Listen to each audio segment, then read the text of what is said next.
T-minus 20 seconds.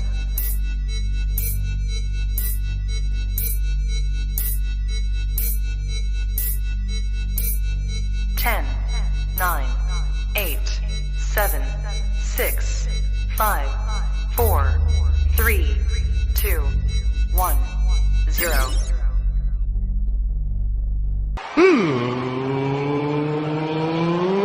Let's get ready to sucker!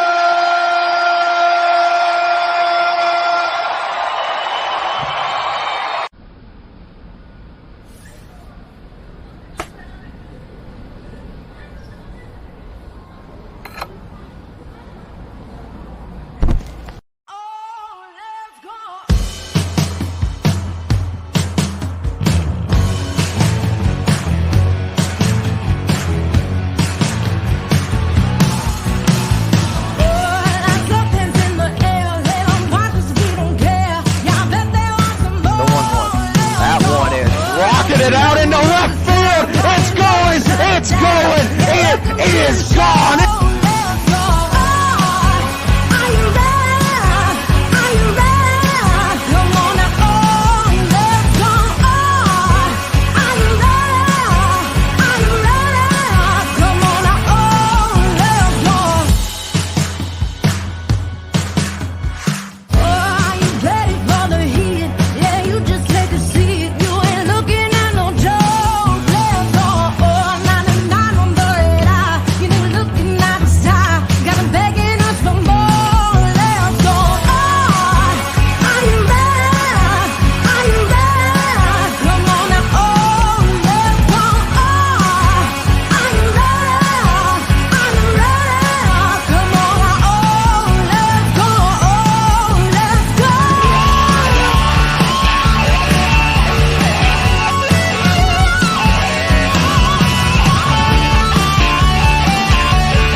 What's up, everybody, and welcome to a Tuesday edition of the YSN Power Hour. DJ here, then you got Quinn, then you got Paul, then you got Jeff, then you got Mac.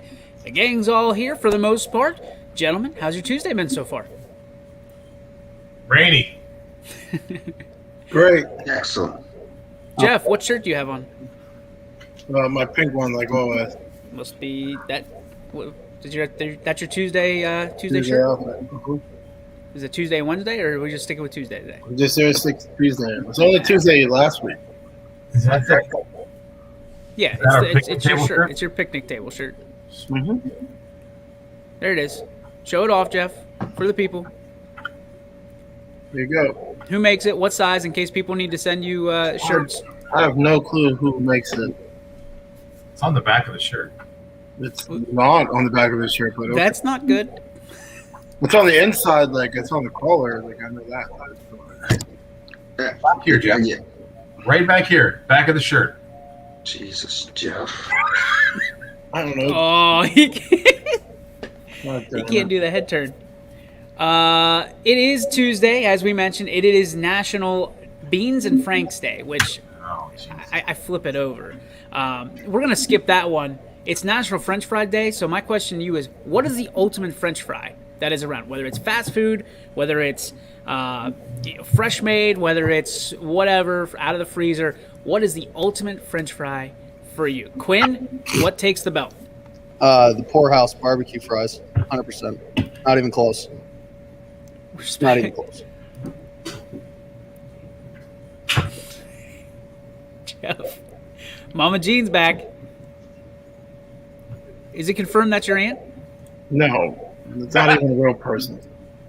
We got Paul's Aviators.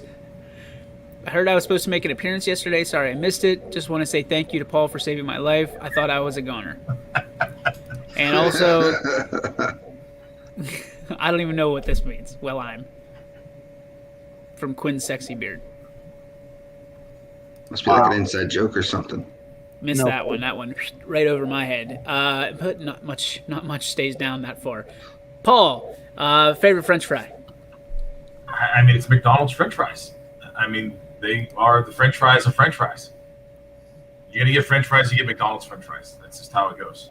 I mean, now if you're out somewhere and you want to add stuff to, like if you're at a restaurant and they have cheese fries with bacon and stuff, yeah, that's great. But if you say you got to go order some fries, it's McDonald's French fries. Do you get consistency from the McDonald's French fries around here? Because I've never had it. It's either they're like burnt to a crisp or they are soggy as they got rained You on. could ask them to make you new ones when you order them. It only takes 2.5 minutes. Jeff, But when you order fries, then you're gonna ask them to make you French fries. Haven't you said on this show I never return things? No, I never returned anything, but I know you can ask them to make you French fries. So have you ever done that? No, I just take them. I play. It's a hit or miss game like you. I'm like, all right, what's one we're gonna get today?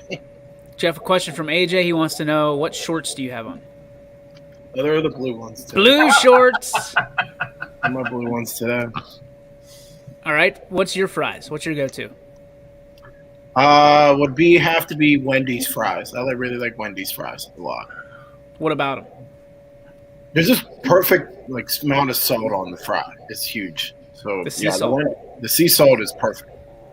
All right. And Billy Mack? So it's Friday. Is that what we're doing? It's National French Fry Day. Quinn will back me up on this. Poorhouse has the very best fries, period. I'll put them up against anybody. The barbecue fries. Awesome. He 100%. will back you up because that's what he said, right? Yep, I wasn't listening. as always. I like the Five Guys seasoned fries. That's my go-to. I didn't even know they had seasoned fries until I think we ordered. It was, well, obviously during COVID, and it was one of the options. And I was like, let's do that. We've never done it before, and I think they added to it. Something they don't always do for people, I guess. I didn't even know it was on the menu, so that's my go-to. But they give you literally a ton of fries in a bag, and Yeah. you have to. It's a meal in itself. That's terrible. I like Five Guys fries, but it's too many fries in there.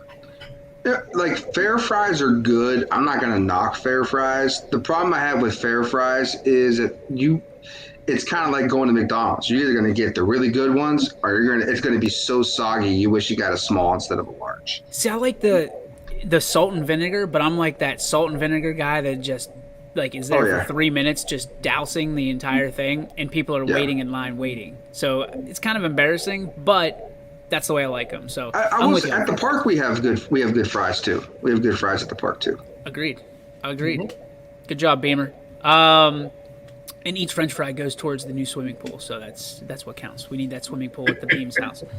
Guys, last night, really the only thing going, I think, other than USA basketball versus Australia, which that didn't turn out too well for us. Nigeria. What's that? Stink. Australia, Jeff. They played Australia last night. And Got our ass kicked by Nigeria too. Yeah.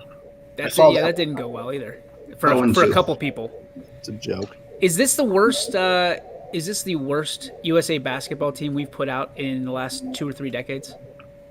Well, if you ask the one guy, the one analyst on there, he says no, because they say you still got some guys coming from Milwaukee and Phoenix who haven't shown up yet.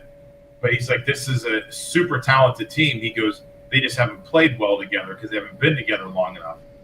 So, but they said that they're the gold medal favorites, that they'll probably win the gold. They're just going through some bumps right now. But I mean, Is Argentina the standard here that Paige is pointing out to? I don't remember Argentina being like the gold standard for how we stack up. I think the thing you're seeing more of, though, is you're seeing more NBA guys on these other foreign teams now, more than you used to. Like when Jordan and them ran through, like you didn't see a lot of pros on those other teams. There weren't foreign players that much over here playing in the NBA as predominantly as there is now. So now there's more pros playing on those other teams than you had back then. I mean, when Jordan and them out there, I mean, they were winning games by 30-some points without even like stepping on the court half the time. So now, like, it's the wealth is a little more spread out. But I think they said that the USA still has the bulk of the talent that's going to win the gold. So, Quinn, do you feel like this is the worst team in the last 3 decades or so? It could be. I mean, it very well could be. I mean, they'll still probably win gold because we're just better than every other country. But as a collection of talent from the NBA, yeah, it's up there as one of the worst. I mean, there's that because LeBron's not on the team and like other guys like that. No, because look who's on the team. The team is not even some of the best players in the NBA. Like, they stink. They're just not good in the NBA standards. I mean, you're waiting on Devin Booker, who can shoot the ball really well, and I think Drew Holiday and who's the other one? Chris Middleton, I think, are the three that are waiting on it. But I mean, they're not as good as some of the teams like the Jordan era Dream teams and the 90s and all that stuff. And the ones from the past early decades recently, they're just not that level team. All right, from a confidence standpoint, would you put your car on the line if saying the USA would win gold? Yeah. Wow. Still got Kevin Durant. Still got Devin Booker. Yeah. So there's some good players on this team. I'm not really sure what you're saying. I'm looking at it. Like you got Dame, you got Jason Tatum, you got Durant, you got Booker. It's real hard for me to think that we are going to lose. I mean, especially when you got Kevin Durant on there, who's basically a walking bucket. Well, that's what I was saying. Is he in the finals? I mean, he's not in the finals. I don't know where. I didn't watch the game last night, so I have no idea if he played or not or whatever. But I couldn't care less. Regardless, I think for years we just assumed that we just got the gold wrapped up and with the basketball players with the Olympics. I mean, maybe the talent's getting a little bit better, but I really just think that they just don't really care, and they don't care until it's kind of like the postseason. With the NBA, they don't really care until they get into the postseason, and I think this is probably the case in that they don't really care until it starts to count. These are just exhibition games. I mean, who cares if you lose these? You're already in the Olympics, so. Do you feel confident or do you not? Because I feel like we talk a lot about this in regards to it's a lot of talent, but can they get the job done? Because they just lost 2 games that they probably, even if we had the least amount of talent in the NBA, we probably shouldn't have lost those. I got confidence. Wasn't it a couple years ago we lost like the FIFA Cup, Quinn? Yeah, with a team of turds. I mean, you compare it. It's not anywhere. Wouldn't that be the worst team then? Maybe assembled in any tournament format. Huh? Dream Team won exhibition games by 80. Wouldn't you say that was the worst team that Team USA put out then?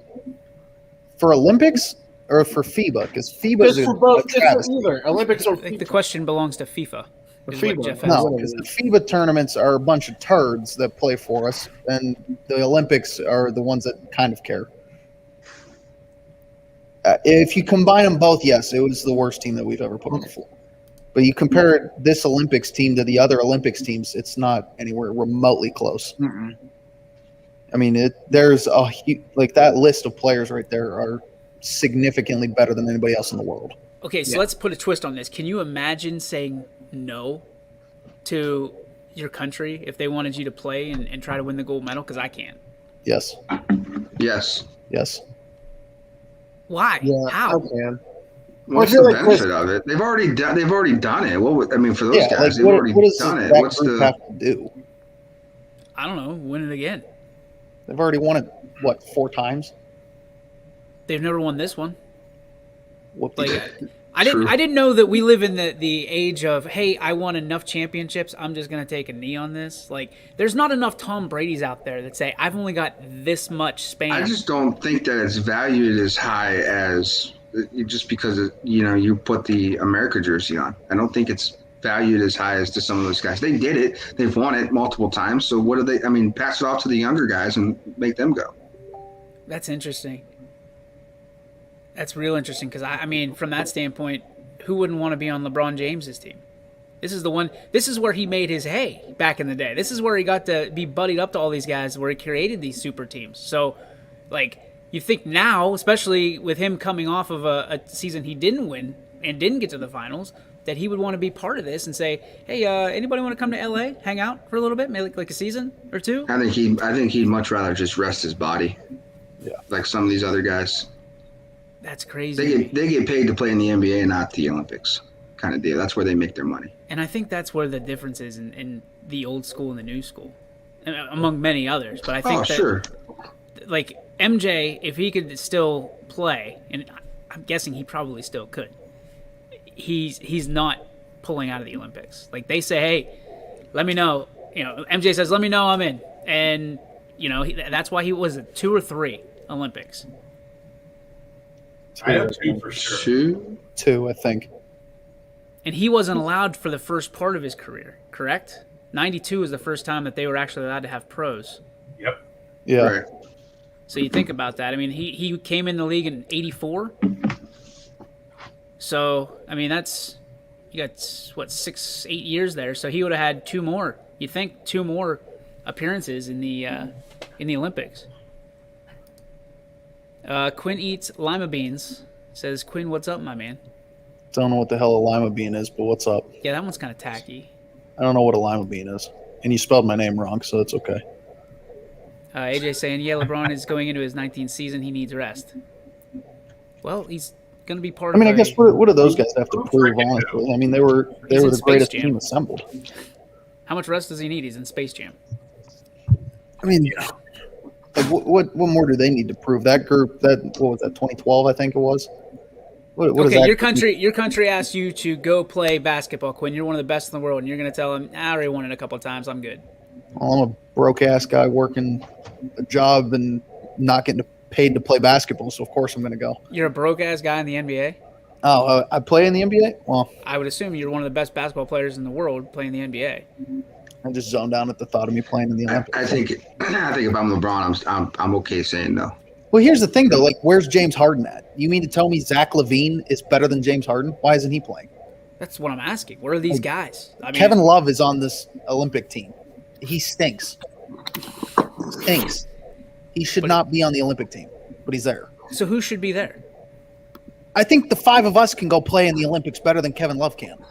Whoa. Okay. I have my doubts.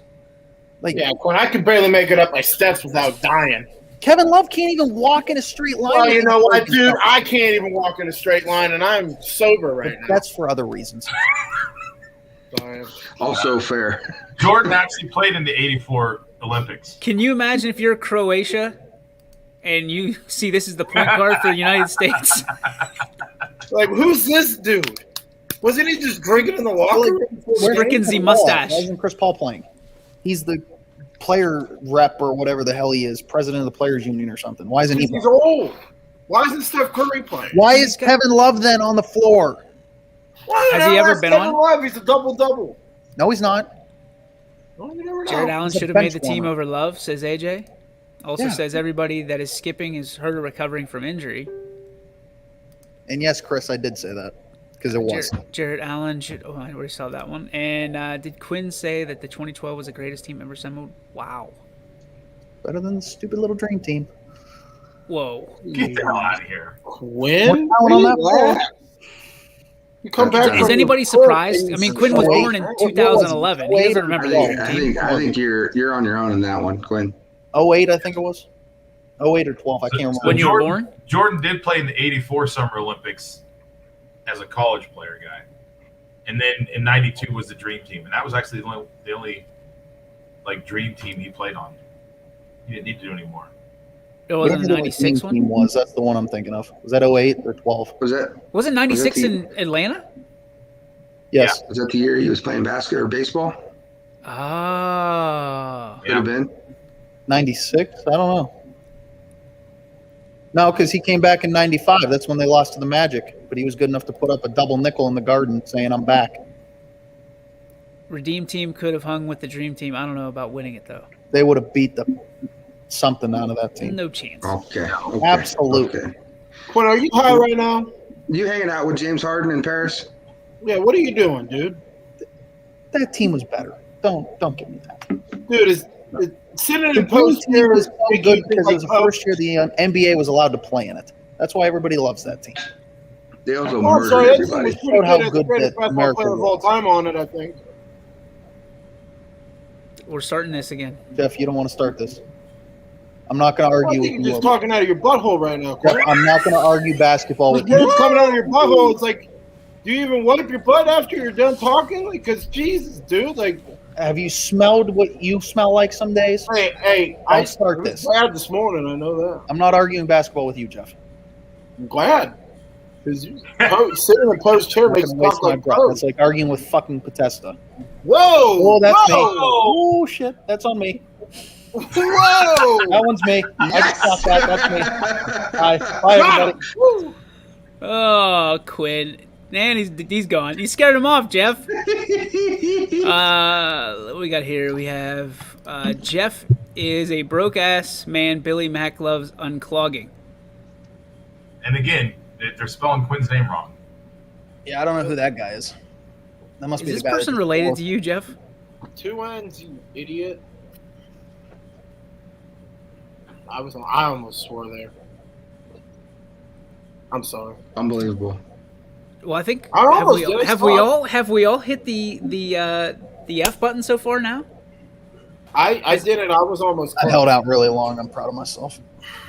That boy Quinn. That boy Quinn. I love you. This person stinks at making YT accounts. Show him how to do it, Paige. Quinn Sexy Beard says, spell my name right. Jeez.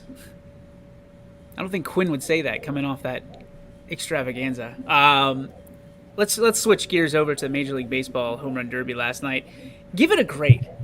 Give it a grade. I know Quinn didn't like it because he made the comment that he's not impressed that it's some dude with a stick hitting a baseball. The balls go far away. But I Better think than his some content. credibility shot for the day anyway, saying that the Paige says F.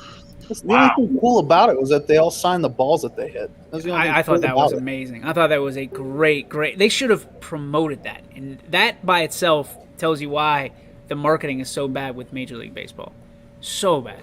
You know, I mean, when you have a bucket or whatever that was, the thing full of balls, and every ball is autographed, and how like 300 went out last night. Like, come on, do yourself a favor and market that. Paul, what's your grade for that last night? If I had to give it a grade, I'd probably say like a B minus. Okay. Did you watch the ESPN broadcast or the ESPN2 broadcast with StatCast? All right, so I watched the first half of it on ESPN.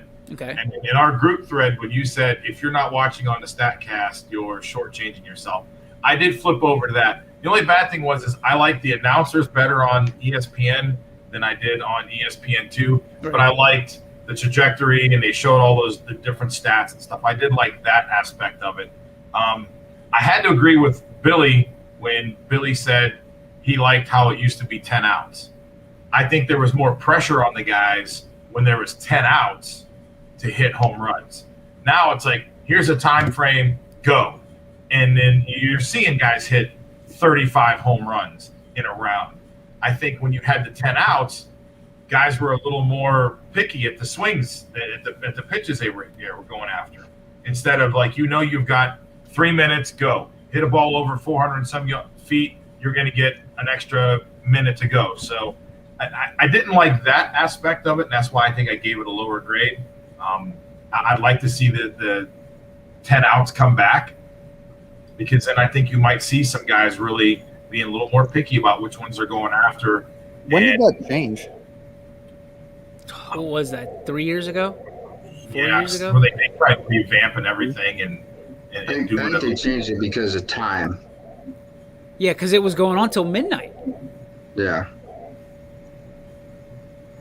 But So- I mean, I liked it being there. I mean, because like they said, that 520 now that Soto hit, like that's probably going to hold up for a really long time now.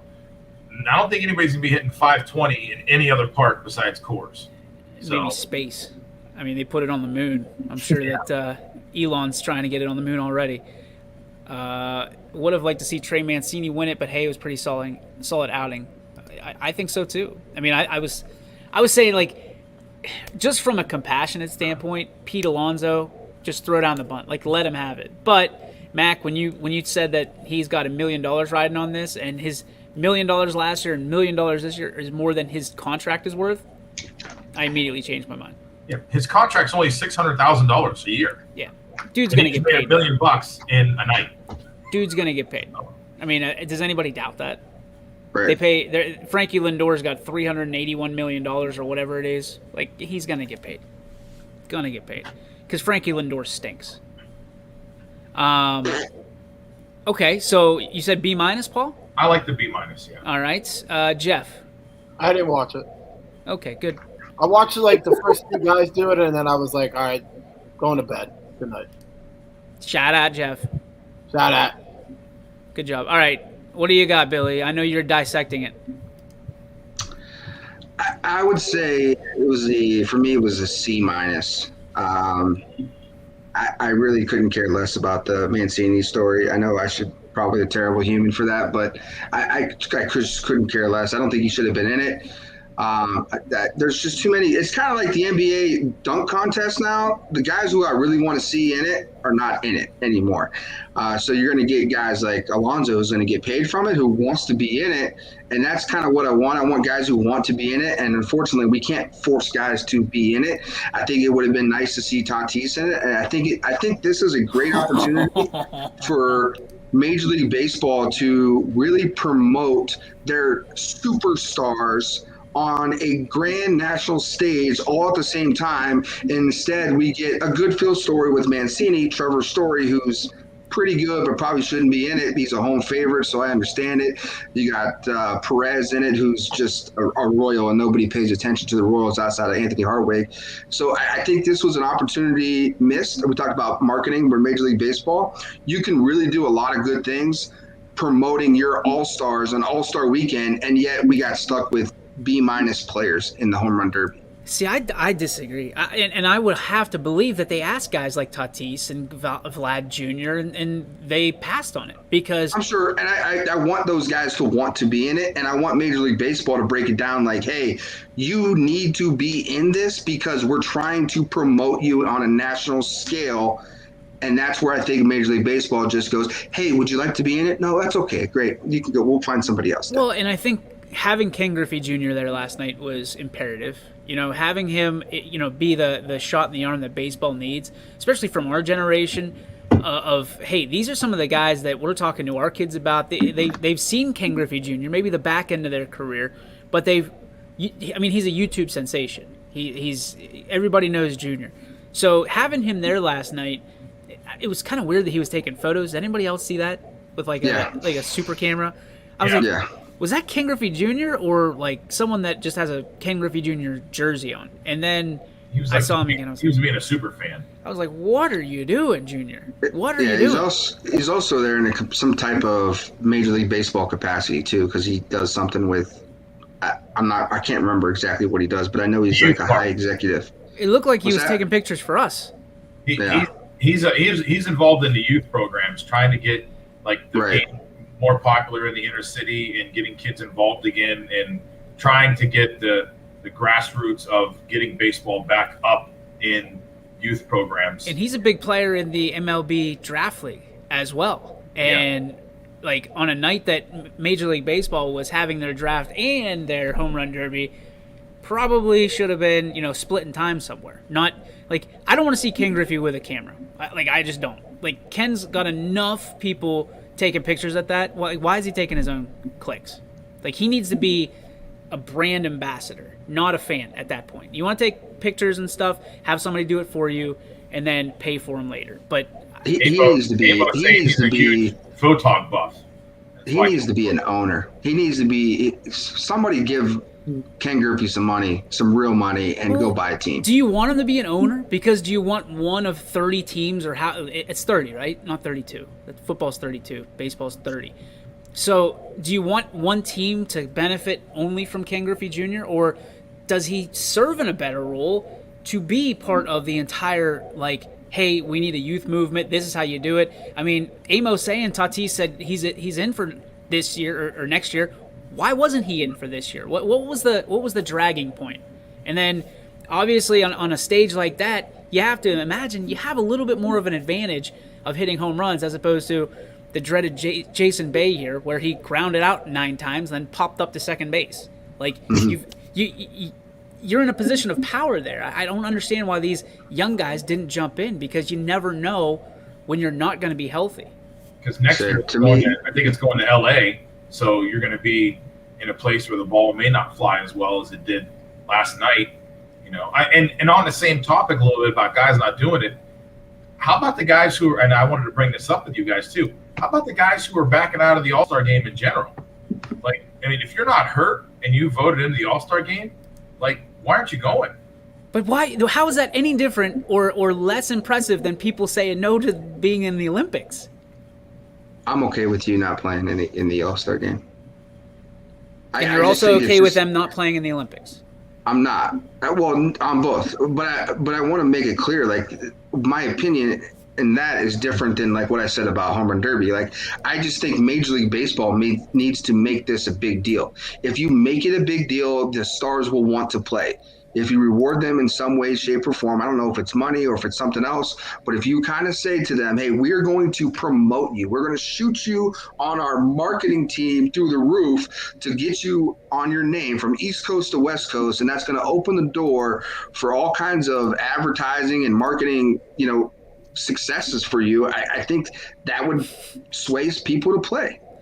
Well, didn't they try that with the All-Star game, and there was so much backlash behind winning the All-Star game should get you the home field advantage in the World Series? Yeah, I don't know what the correct answer is. I just know what they're doing is not working. Well, it's not Doritos Locos Tacos, I can tell you that. And I think also, like, if guys get any kind of bonus or incentive in their contracts, like, oh, if you're voted an All-Star, you're going to get a bonus, then I think you should have to show up to the game. If you don't show up, then that bonus should be taken away from you. Show up and play, you're saying, not just show up. I mean, you're not playing more than 2 innings, right?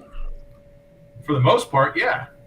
Pitchers are. That's the thing, because I guarantee every one of these guys has something in their contract that if I'm voted an All-Star or I make an All-Star team, I get an extra $50,000 or something. Because then the team's getting excited, going, hey, we got an All-Star, he was voted in. But if you don't go to the game and play, then that bonus is off the table. Sorry, because you're cheating the game, in my opinion. Paige is saying you were voted in, and now you're saying thanks, but no thanks. I'm going to go hang out over here. Yeah, you're also cheating. You're also cheating the free pub for your organization.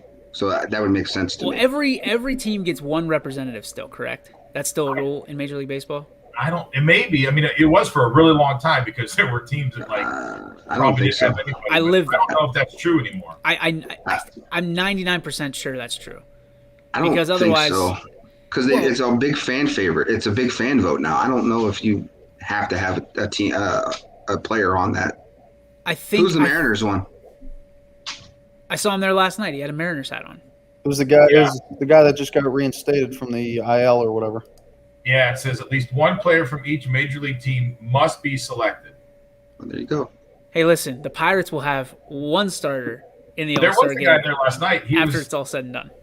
The Pirates had their guy was sitting there high-fiving the All-Star. Reynolds and Frazier were there, yeah. Frazier's not going to be around much longer. But I'm going to say this before the break, and it's an unpopular opinion. So I did not like the 44 thing that they did last night. I kind of posted it in the chat. I just think it was a slap in the face to Atlanta. I agree with you, Billy. I do. Keep that thought. We'll address that when we come back. We'll take a break. We come back. We're going to talk about that. We're going to talk about the MLB draft as well, because we were told that 30% of these players in the league that the Scrapper's in were going to get drafted. Not so much. Has this league been a success, or has Major League Baseball failed this league again? We'll talk about that, and of course we're going to talk about the Hank Aaron stuff. We come back in your G. Berwick Farms. What's your beef? What's your filet? All that and more right here on the YSN Power Hour. Come see one of the Valley's hidden gems. The Back Nine Bar and Grill on the Berlin Lake Golf Club is the perfect place for fellowship, fame, food, and fun. Check out our daily specials and ask about memberships. The Back Nine Bar and Grill on Hartzell Road in North Benton. Your first and last stop with your tax return should be with me, Tracy Bryden at Greenwood Chevrolet in Austintown. No other dealer goes the extra mile to bring you the largest selection of vehicles at one convenient location. With guaranteed credit approval, I will find you the right vehicle and the right financing options for you. I am ready to go the extra mile to show you why no other dealer sells more cars, finances more, and gets you more for your refund than Greenwood Chevrolet in Austintown. Quality, customer service, and integrity. Those are the 4 words that have driven our success since 1957 at Joe Dickey Electric. Joe Dickey Electric is one Mahoning Valley landmark business that stays current with the requirements of our customers. Family owned and managed, we are an electrical contractor and energy solutions provider. Every member of our team adds to his or her skill set through ongoing training. Residential, commercial, industrial, automotive, and more. We keep ahead of the needs of our customers with a fleet of more than 50 vehicles and 24/7 emergency service, so you're never left in the dark. Jimmy Sudman here, Director of Isle, Purple Cat, and Golden String. We are happy to support YSN and 2 of my favorite people, Scotty Mincher and Super Dave O'Malley. We are an agency that provides services for adults with disabilities. We infuse humor, passion, and joy into their lives. If you know of any folks with disabilities that need our assistance, please contact us.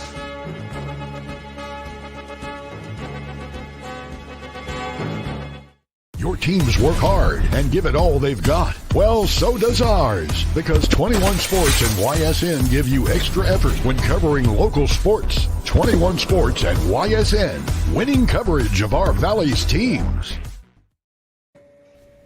And welcome back to the YSN Power Hour. DJ Yoakley with you, of course, with a few of my friends. We have, that's me. We're trying to get the reinstatement of the walk-off back on.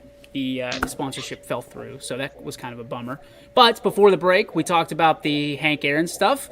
Billy, you started it. It's going to be an unpopular opinion, you think, but you've already got one buddy on your side. Talk to me about what you thought about everybody wearing the 44 last night.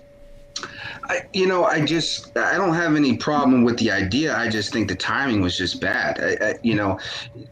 MLB made a decision, for good or for worse or whatever the case is, and I'm not even going to argue that. It's just once you made the commitment to move the game from Atlanta for whatever reason, you needed to just wipe your hands with anything related to Atlanta. I mean, outside of having an Atlanta Braves player at the game, of course. But I just thought it was just tacky. I just, do it next year. Do it the year after or whatever the case is. I just thought it just was tacky to me, and I didn't think it was right timing. I didn't like it at all. I mean, he's going to have a different opinion to it, and it's probably a little bit more personal. But just as a baseball guy, I just thought it was just bad timing to do it that way. I didn't agree with the move to begin with, but because you made the move, I think you should have scrapped this plan. Paul suited up for this one. Let's go, Jamie. Yeah, no, I agree with Billy 100%. I was pissed off to begin with that they took the All-Star game away from Atlanta, but then to do this on the other coast, to totally say, okay, we're gonna celebrate Hank, who just died in January. It was perfect timing to have it in Atlanta, but because you were pressured because of the people like we say, the people who bitch get stuff done and get their way. People bitched about what politically was going on in Georgia. So they say, okay, guess what? You're losing the All-Star game now. Okay, well, then you took it away from there, but don't honor one of their players, even though he is part of Major League Baseball history and was for a long, long time. Don't sit there and say, well, we're going to celebrate it over here because we're still going to keep what we were doing in our marketing going on over there. But sorry, Atlanta, you lost your All-Star game.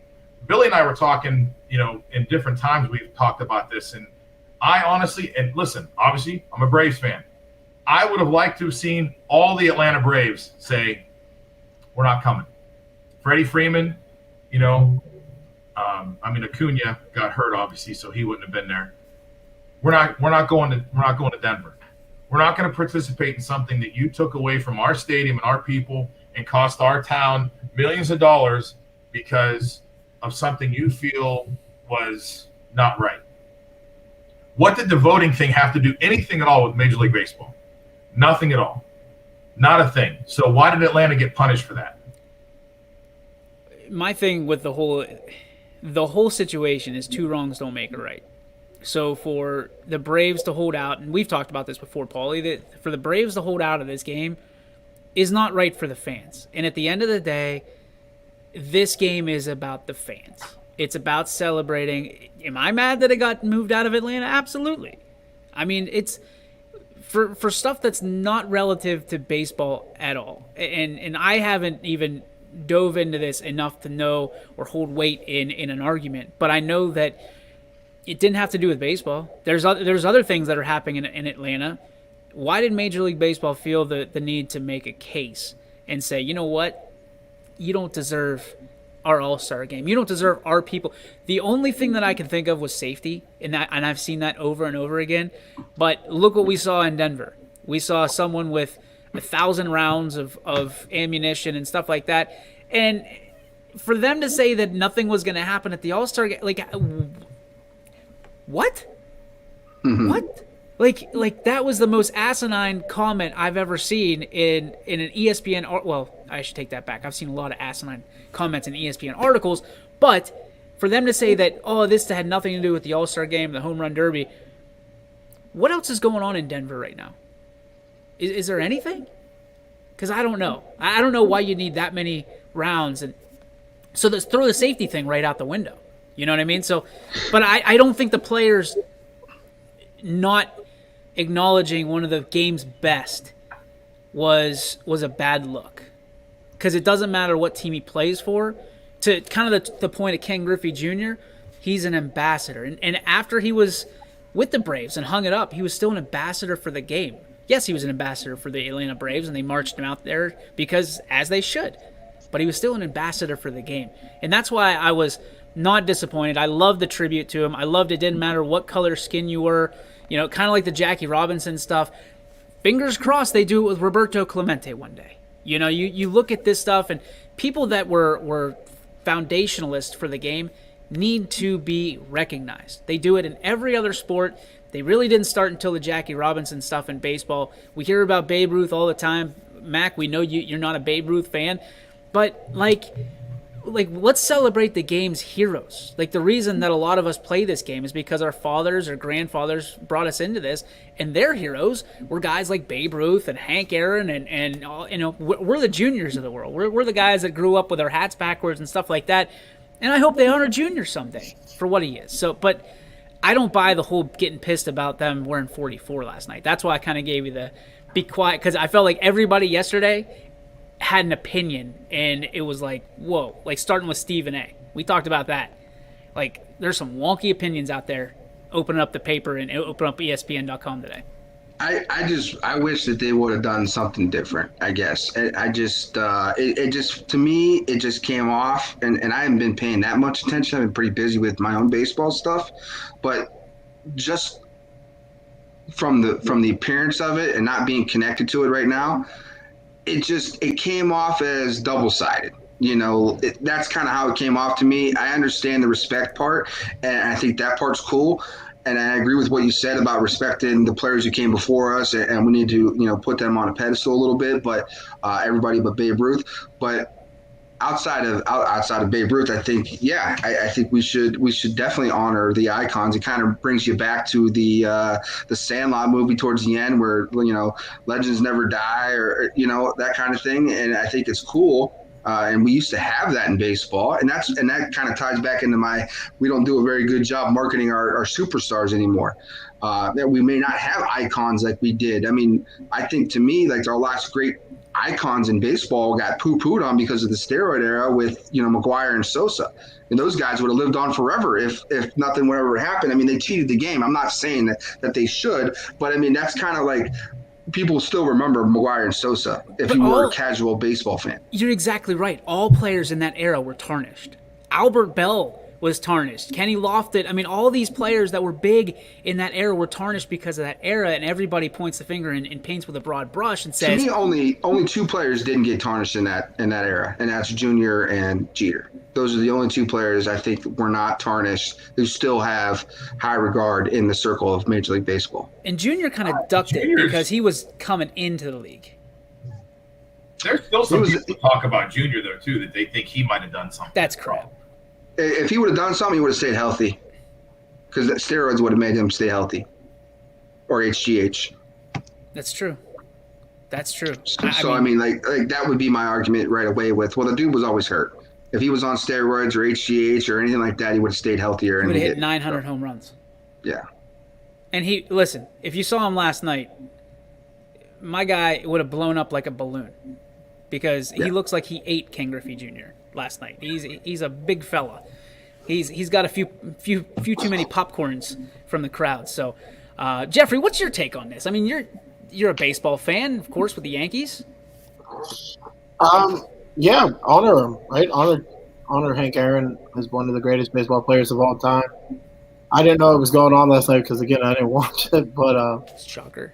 I would have liked it. It would have been cool to see. Okay. All right, let's flip the gears quickly to the MLB Draft League. As of right now, as of when we started, there was what, Quinn? 34? 32, 34, something like that. 34 players drafted out of the MLB Draft League. And Poe said that the math was 17% for that. So you look at that and you go, okay, we were all but promised 30% of this league. Now, the league consists of 6 teams, be the Mahoning Valley Scrappers, who are affiliated with us, being one of them, and we didn't see 30% go. Do you feel like it is a failure on Major League Baseball that they didn't even highlight the league that they created? Or do you think that this league needs another year to kind of marinate and figure out what to do? Because 6 teams is not a whole lot of teams to play baseball and get a good scouting report on in the matter of, what, a month and a half? So, Quinn, what's your take on this? I mean, yeah, I think they failed miserably with advertising it and marketing that. I mean, there's a lot of good talent in there that, I mean, guys got drafted. I think there's a lot more talent out there than what got drafted. And I think they failed badly in marketing that side of things. I mean, I'm not a baseball guy, so, I mean, I'm sure Billy, Paul, you guys could tell me more about the talent that's actually in that draft league.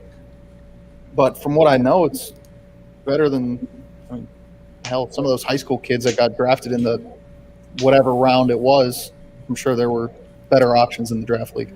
4, 5, 6 Scrappers got drafted. So congratulations to Darren Baker, who was drafted by Washington. We have Nathan Lavender, who was drafted by New York. The Mets, Andrew Hoffman, was drafted by the Braves, Paulie, so you'll hopefully have him in your system. Cole Ayers was drafted by the Yankees, Jeff. And Aaron Haas was drafted by the Tigers, with the final pick for the Scrappers, at least to this point, coming in round 18, pick 542 by the Blue Jays, and it was Jimmy Burnett. So, do you guys know who the Baker kid is? Donnie Baker? Darren. I don't know. That's Dusty Baker's son. That's the kid who got yanked off the home plate during the playoff game. Oh, no kidding. Yep.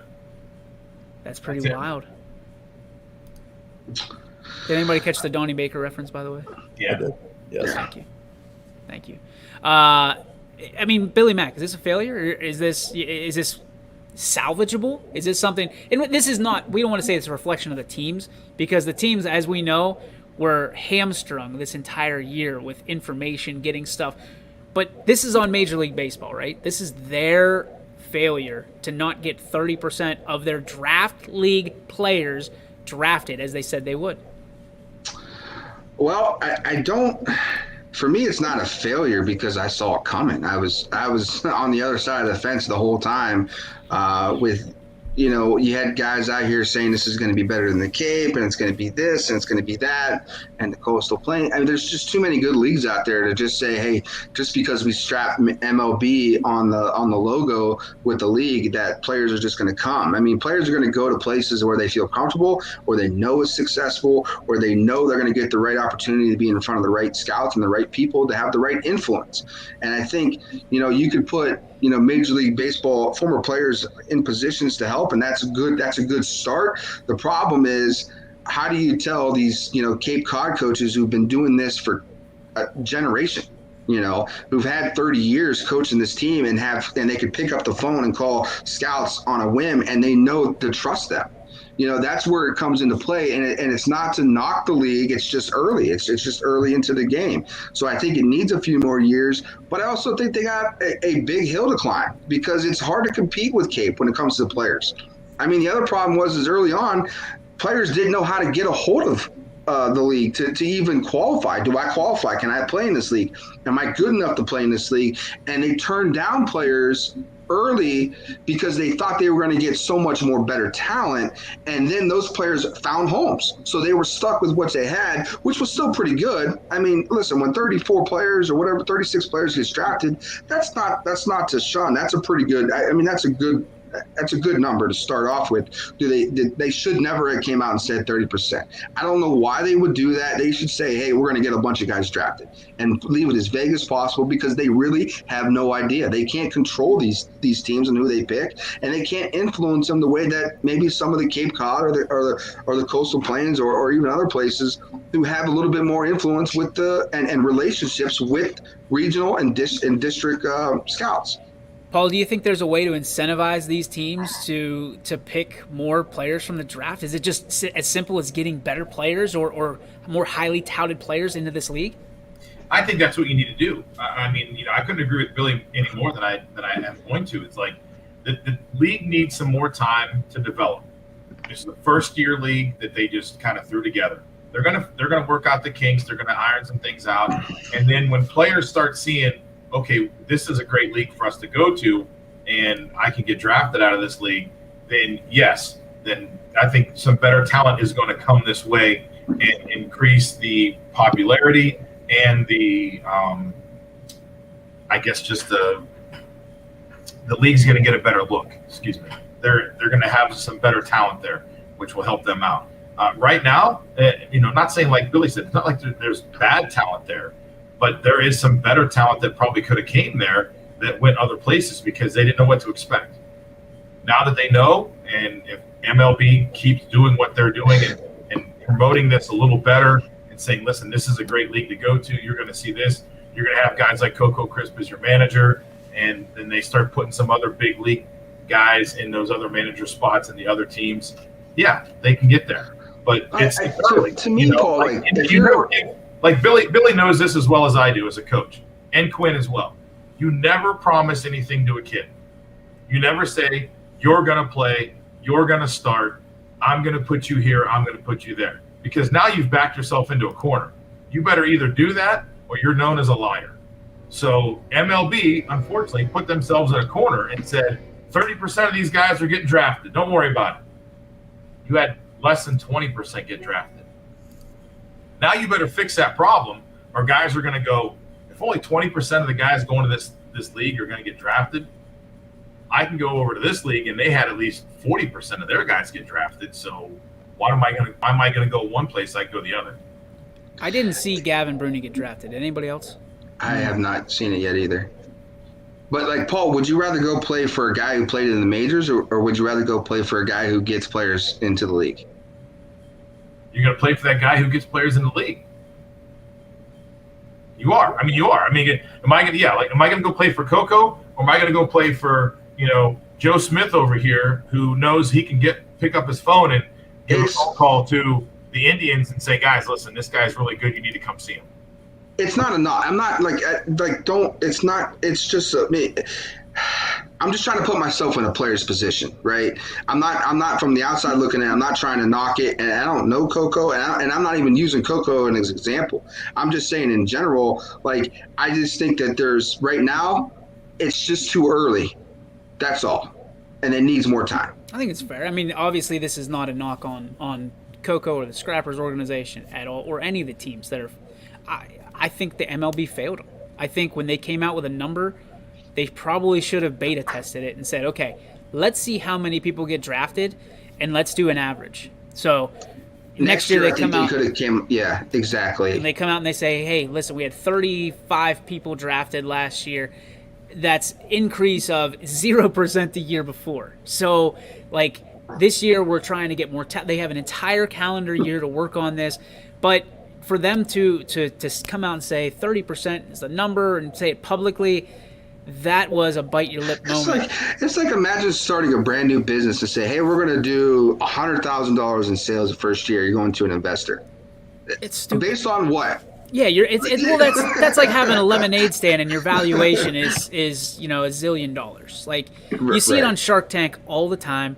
People always think their business is worth more than it is, especially as a startup, because it's in the idea stage. It's in the thought process of, I know this can be worth money if XYZ happen. Well, XYZ didn't happen. It was a slow start to a slow year where there wasn't a whole lot of communication being funneled down to these teams to where they could carry out the way that Major League Baseball drew this up. They basically did this on their own. And kudos to those teams, because if not, guess what? We don't have any baseball here from the semi-pro into the Valley. So kudos I think they just slapped the Major League Baseball logo on it and said call it a day. And that was as much time they wanted to put into it. Marketing, I think they should have done a better job, and they did. You're right. They failed those teams and those players this year. But I don't think, kind of to the earlier point, they anticipated some of the problems that they were going to have with the Atlanta situation. And not to give them any crutches, but would you have seen that one coming? If you're trying to build that, No. Okay. We thought we had everything locked up and with Corona on top of it. So it's a very interesting take. So, guys, thank you. Awesome conversation today. Fantastic. Love the show today. I hope everybody else did too. But you know what it's time for? It's time for your G. Berbick Farms. What's your beef? What's your filet? Brought to you by our friends over on New Buffalo Road in Columbiana. G. Berbick Farms. Their farm to your freezer. All you got to do is go to gberbickfarms.com. Quinn, lead us off. It's myself. I swore. I don't like swearing like that. Not acceptable. You're forgiven. You said a bad word. We lost one viewer. I don't like man like that either. I'm pretty sure I know who it was. He probably got put in timeout because it was on too loud. Let's go to Paulie. What do you have? I have a beef today.